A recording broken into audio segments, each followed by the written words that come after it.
नमस्कार दोस्तों।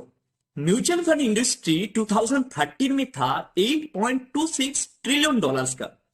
दिसंबर 2023 एंड तक कितना हुआ है आप सोच सकते हो। 31 दिसंबर 2023 mutual fund industry 50.78 trillion dollars में कन्वर्ट हो गए हैं। कितना मैसिव ग्रोथ आप समझ सकते हो। बिगिनर्स दोस्त के लिए म्यूचुअल फंड एक safe and comfortable investment option है। म्यूचुअल फंड बहुत टाइप्स के होते हैं, लेकिन मेन एंड हाईली अट्रैक्टिव दो टाइप्स की कैटेगरीज की फंड होते हैं, एक इंडेक्स फंड एंड दूसरा इक्विटी फंड। आइए आज के इस वीडियो में जानते हैं दो फंड्स के बारे में सब कुछ। उससे पहले आप सब्सक्राइब करके प्रेस द बेल आइकन, जैसे ही हमारे न्यू वीडियो आए आप सबसे पहले देख पाए। तो चलिए शुरू करते हैं आज के इस डिस्कशन को। पहले हम लोग जानेंगे बिगिनर्स दोस्त के लिए म्यूचुअल फंड क्यों बेस्ट है, क्यों वो म्यूचुअल फंड को चूज करे। पहला रीजन प्रोफेशनल मैनेजमेंट। दोस्तों आपको स्टॉक मार्केट में अगर इन्वेस्टमेंट करना है तो उसके लिए चाहिए नॉलेज, उनके लिए चाहिए आपको एक्सपीरियंस, टाइम, ठीक है। लेकिन अगर आप म्यूचुअल फंड में चूज करेंगे ना तो उसमें आपको एक प्रोफेशनल फंड मैनेजर मिलेगा जिसके पास लॉट्स ऑफ नॉलेज होता है, लॉट्स ऑफ एक्सपीरियंस होता है। वो आपके बिहाफ पे स्टॉक को बाई सेल करेगा। तो ये एक बहुत अच्छा बेनिफिट है म्यूचुअल फंड में इन्वेस्ट करने का। सेकेंड जो बेनिफिट आपको यहां से मिलेगा, रिस्क की डाइवर्सिफिकेशन। देखिए आप डायरेक्ट स्टॉक मार्केट में इन्वेस्ट करेंगे तो उसमें आप ज्यादा डाइवर्सिफाइड कर नहीं पाएंगे, बट म्यूचुअल फंड मैनेजर जो होता है वो आपका फंड को बहुत सारे सेक्टर में डिवाइड कर देते हैं, जिसके कारण दोस्तों आपका जो रिस्क है वो एकदम से लो हो जाएगा। तो आपका रिस्क को डाइवर्सिफाइड करने के लिए म्यूचुअल फंड एक बेस्ट ऑप्शन है। हार्ड जो दोस्तों रीजन है इन्वेस्टमेंट म्यूचुअल फंड इन्वेस्टमेंट अच्छा है, उसका एक रीजन है एफोर्डेबिलिटी एंड कन्वीनियंस। आप म्यूचुअल फंड में बहुत छोटे अमाउंट के साथ शुरू कर सकते हो। मैं आपको बता दूं अभी ना 100 रुपया से भी आप म्यूचुअल फंड में इन्वेस्ट कर सकते हो, ठीक है, समझ सकते हो। तो बहुत छोटे अमाउंट के साथ आप म्यूचुअल फंड शुरू कर सकते हो। वही अगर आपको स्टॉक मार्केट में जाना है तो वहां पे बहुत सारा कैपिटल की जरूरत पड़ता है, क्योंकि आप एक रिलायंस का शेयर भी बाई करेंगे तो वहां पे आपको लगभग 3000 रुपीज की जरूरत पड़ेगी, ठीक है। तो छोटे अमाउंट के साथ आप स्टॉक मार्केट में ट्रेड नहीं कर पाएंगे, बट म्यूचुअल फंड में इन्वेस्टमेंट शुरू कर सकते हो। अब आते हैं दोस्तों टू टाइप्स की म्यूचुअल फंड के ऊपर। पहले जानते हैं इंडेक्स फंड के बारे में। अभी इंडेक्स फंड इसके अंदर ही दोस्तों छुपा हुआ है। इंडेक्स फंड एक ऐसा इन्वेस्टमेंट व्हीकल है जो एक कोई भी स्पेसिफिक इंडेक्स को फॉलो करता है। वो निफ्टी 50 हो सकता है, वो सेंसेक्स हो सकता है, कुछ भी हो सकता है, स्पेसिफिक एक इंडेक्स। एंड उस इंडेक्स में जितना स्टॉक होता है, जैसा निफ्टी 50 में 50 कंपनीज होता है, उसके अंदर वेटेज के हिसाब से, जैसा रिलायंस का वेटेज बहुत ज्यादा है, टाटा मोटर्स का वेटेज कम है, उसी वेटेज के हिसाब से वहां पे इन्वेस्ट करता है। इसको ही हम लोग इंडेक्स फंड बोलते हैं। इस इंडेक्स फंड में कुछ एडवांटेज है, कुछ डिसएडवांटेज है, दोनों को ही अच्छे तरीके से आपको समझना है। एडवांटेज के बारे में बात करें तो लो फीस। अभी लो फीस क्यों लेते हैं? देखिए इंडेक्स फंड में फंड मैनेजर को ज्यादा रिसर्च करने की जरूरत नहीं पड़ता है।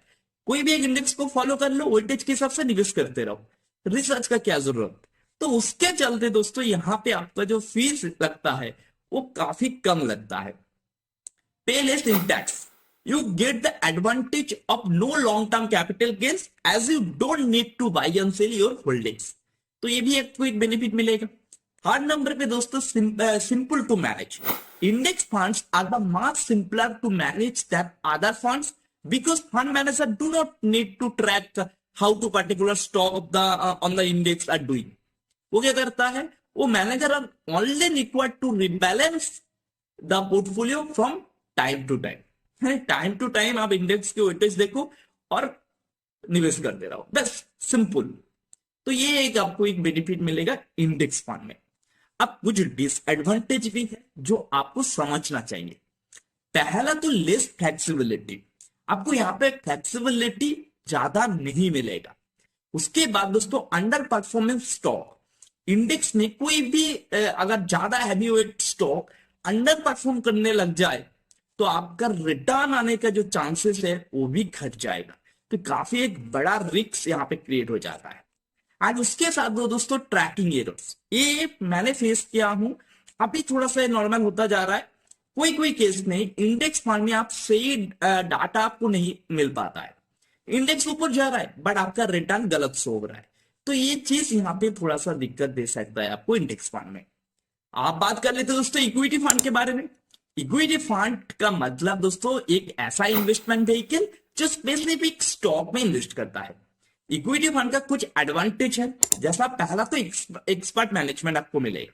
देखिए इक्विटी फंड में बहुत रिसर्च करना पड़ता है, बहुत स्टॉक को एकदम अच्छे तरीके से देखना पड़ता है, उसके बाद निवेश करना पड़ेगा। तो इसी वजह से इक्विटी फंड में बहुत सारे experience and high knowledgeable person की मैनेजमेंट होता है जो आपको मिलने वाला है। टैक्स बेनिफिट, ये काफी इंपॉर्टेंट है जो एडवांटेज है। ईएलएस फंड, इसमें आपको section 80C of the income tax act 1961 offers tax benefit up to 46,800 by investing 1,50,000। तो 1,50,000 के ऊपर आपको 46,800 के आसपास अप टू आपको टैक्स बेनिफिट मिलेगा। हाई रिटर्न पोटेंशियल, सबसे इंपॉर्टेंट पॉइंट जो इक्विटी फंड हमको दे सकता है वो है high return. Equity mutual fund में बहुत सारे स्टॉक होते हैं, ठीक है, तो उसमें अगर कोई भी स्टॉक मल्टीपल बन जाता है देन म्यूचुअल फंड इन्वेस्टर को बहुत ही अच्छा खासा रिटर्न मिलता है। तो इसीलिए इक्विटी फंड में आपको हाई रिटर्न की पोटेंशियल होता है। इक्विटी फंड में कुछ डिसएडवांटेज भी है जो आपको अच्छे तरीके से समझना है, ठीक है। पहला तो मैनेजमेंट कॉस्ट। देखिए इंडेक्स फंड में रिसर्च नहीं करना पड़ता है, बट इक्विटी फंड में आपको इन्वेस्ट करना तो पड़ेगा, मतलब आपको रिसर्च तो करना पड़ेगा, इसीलिए इक्विटी म्यूचुअल फंड में फीस ज्यादा होता है। तो यहाँ पे मैनेजमेंट आपसे फीस ज्यादा चार्ज करते हैं क्योंकि रिसर्च करना पड़ता है, उसकी रिसर्च टीम रहते हैं। नंबर 2 दोस्तों, do not short term. Equity fund बहुत ज्यादा वॉलेटाइल है, जैसे स्टॉक होता है ना, उसी तो स्टॉक में ही तो इन्वेस्ट करते हैं। तो वॉलेटाइल होने के कारण दोस्तों आप ऐसे शॉर्ट टर्म ट्रेडिंग नहीं कर सकते, इसके ऐसा लॉन्ग टर्म व्यू पे ही देखना है। तो इसको आप एक डिसएडवांटेज के हिसाब से देख सकते हो। लॉक इन पीरियड, अभी बहुत सारे म्यूचुअल फंड में लॉक इन पीरियड को हटा दिया गया है, बट इक्विटी म्यूचुअल फंड में लॉक इन पीरियड होता है, तो ये एक डिसएडवांटेज है, तो इनको भी आपको इग्नोर नहीं करना है।